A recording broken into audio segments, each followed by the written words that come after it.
اعوذ باللہ من الشیطان الرجیم بسم اللہ الرحمن الرحیم اللہم صلی علی سیدنا محمد معدن الجود والکرم وآلہ وسلم۔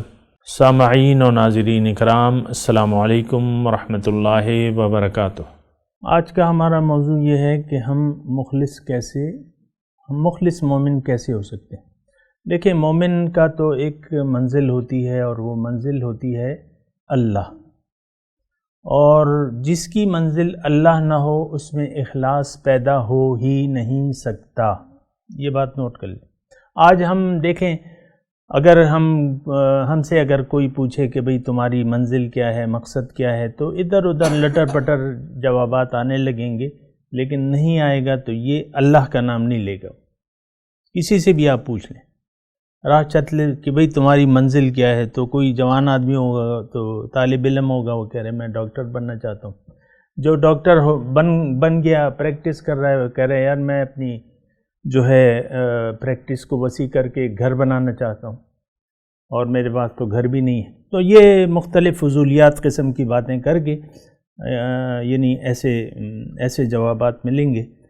دین میں اخلاص پیدا ہو ہی نہیں سکتا جب تک اللہ آپ کی منزل نہ ہو جائے، کہ میں نے کوشش اب دیکھیں منزل کا کیا معنی ہے۔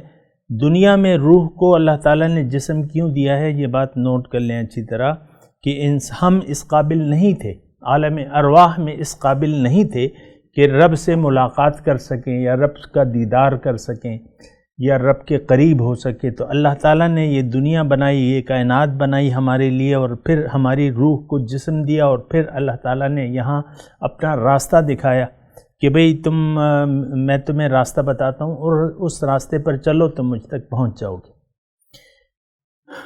دنیا کا مقصد ایک ہے، اور وہ روحوں کو اللہ تک پہنچانا ہے، اللہ تعالیٰ کے قریب، اللہ کا دیدار، اللہ کی معرفت اور اللہ کی ملاقات۔ یہ وہ باتیں ہیں جو بالکل یعنی نئے لوگوں کو بالکل کچھ نئی سی لگتی ہیں، یعنی کوئی بھی ایسا نہیں چاہتا۔ ہم کیا چاہتے ہیں دنیا میں، وہ آپ کو اچھی طرح معلوم ہے۔ اچھی زندگی سے ہمارا کیا مراد ہے، وہ آپ کو اچھی طرح معلوم ہے۔ تو بہرحال یہ ساری باتیں ہیں، اور اخلاص آج کا جو موضوع ہے کہ ہم مخلص مومن کیسے ہو سکتے ہیں، آپ کو میں نے یعنی تیسری مرتبہ بتا رہا ہوں کہ اللہ تعالیٰ اگر آپ کی منزل نہ ہو تو آپ میں اخلاص پیدا ہو ہی نہیں سکتا۔ ہر وقت خیال بھٹکے گا، کبھی ادھر جائیں گی کبھی ادھر جائیں گی۔ کیوں؟ منزل اللہ نہیں ہے، منزل دنیا ہے۔ تو پھر آپ اپنے دنیاوی خواہشات کے تحت زندگی گزاریں گی۔ اللہ کی مرضی کے متعلق یعنی وہ بہت ایک پہاڑ معلوم ہوگا اللہ کے حکم کی، یا اپنی مرضی کو اللہ کی مرضی میں گم کر دینا، یہ بہت پہاڑ معلوم ہوگا، اور آپ سے ممکن ہی نہیں ہے کہ آپ اللہ تعالیٰ کی بندگی کر سکیں یا اس کے متعلق آپ سوچ بھی سکیں۔ ہاں، جو آپ دین لیں گی وہ آپ کی خواہشات نفس ضرور ہوں گی، یہ بات نوٹ کر لیں۔ تو دین میں اخلاص کے لیے ضروری ہے کہ آپ ایک منزل کا بالکل واضح طور پہ تعین کریں، اس کے بارے میں سوچیں کہ بھئی میری منزل کیا ہو سکتی ہے، میں نے کرنا کیا ہے دنیا میں، کیونکہ دنیا کا وقت تو بہت ہی زیادہ محدود ہے۔ تو آپ نے جلدی سے اس کا تعین کرنا ہے کہ آپ نے کہاں چھلانگ مارنی ہے، دنیا کی آگ میں یا جنت میں۔ یہ آپ نے یہاں پہ فیصلہ کرنا ہے۔ جنت کے بارے میں آپ نے دیکھیں، آخرت میں دو چیزیں ہیں۔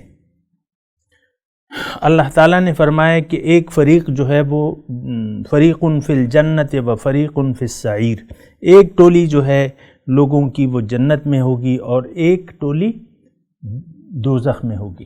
اب یہاں میں آپ کو یہ بتا دوں کہ اگر یہاں بھی دو منزلیں ہیں آپ کے سامنے، ایک دوزخ ہے اور ایک جنت ہے۔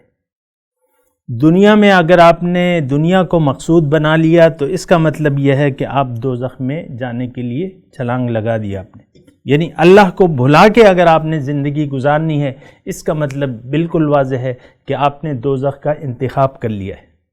یہ باتیں میری مشکل سمجھنے کے لیے مشکل ضرور ہیں، لیکن ہیں بالکل سچی۔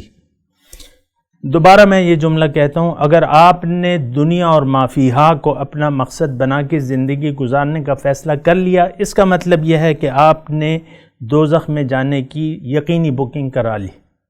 اگر آپ نے اللہ کے لیے زندگی گزارنے کا ارادہ کر لیا کہ میں نے اللہ کے لیے زندگی گزارنی ہے، تو اس کا مطلب یہ ہے کہ جنت کا آپ نے ویزا لگوانے کی درخواست دے دی۔